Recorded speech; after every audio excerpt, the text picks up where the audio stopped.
विश्व मानवाधिकार दिवस। आइए पहले ये जानते हैं कि मनाया क्यों जाता है। दूसरे विश्व युद्ध में करोड़ों लोग मारे गए। सैकड़ों वर्षों के इतिहास में करोड़ों लोगों पर अकथनीय अत्याचार हुए। इसलिए 10 दिसंबर 1948 को संयुक्त राष्ट्र संघ ने सारी दुनिया के मनुष्यों के मूलभूत अधिकारों की घोषणा की। इसके अंतर्गत धरती के प्रत्येक मनुष्य को स्वतंत्रता, सम्मान और समानता से जीने, अच्छा जीवन स्तर, राजनीतिक स्वतंत्रता, वैचारिक स्वतंत्रता, व्यक्तिगत स्वतंत्रता, जीने का अधिकार, अपनी परंपरा और पूजा पद्धति का पालन करने की स्वतंत्रता, दासता का निषेध आदि के लिए वैश्विक नियम तय हुए। 1950 में संयुक्त राष्ट्र संघ ने 10 दिसंबर को विश्व मानवाधिकार दिवस घोषित किया और तब से ही आज तक विश्व मानवाधिकार दिवस मनाया जाता है 10 दिसंबर को।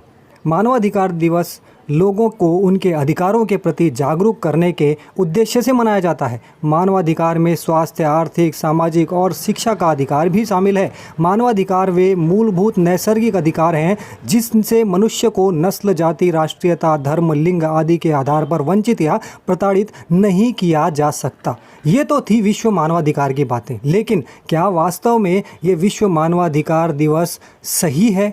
क्या मानवाधिकार वाले अपना काम ठीक से कर रहे हैं?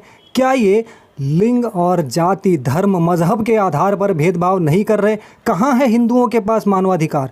बंगाल में लोगों को मार दिया जाता है, पाकिस्तान में हिंदू लड़कियों का लगातार बलात्कार होता है, उठाकर ले जाया जाता है, उनका धर्म परिवर्तन करवा दिया जाता है, लेकिन कोई मानवाधिकार आवाज़ नहीं उठाता। पाकिस्तान में हिंदुओं के अधिकारों का हनन होता है, हिंदुओं के आराधना स्थलों को तोड़ दिया जाता है, जला दिया जाता है, रोजगार के नाम पर जो कुछ हो सकता है वो किया जा रहा है, लेकिन उसके बाद भी कोई आवाज़ उठाने वाला नहीं है। चाहे कोई भी इस्लामिक राष्ट्र हो, वहाँ पे हिंदू प्रताड़ित होते हैं। और इतना ही नहीं, भारत में भी हिंदुओं के साथ बहुत सारे गलत कृत्य मजहबियों द्वारा किए जाते हैं, जिहादियों द्वारा किए जाते हैं, लेकिन उस पर आवाज़ उठाने वाला कोई नहीं। परंतु यदि एक मजहबी चोर को भी कोई पीट दे या मार दे तो उसकी आवाज़ यूएनओ तक चली जाती है। इसलिए हमें सोचना होगा कि क्या वास्तव में मानवाधिकार वाले अपना काम ठीक से कर भी रहे हैं या नहीं।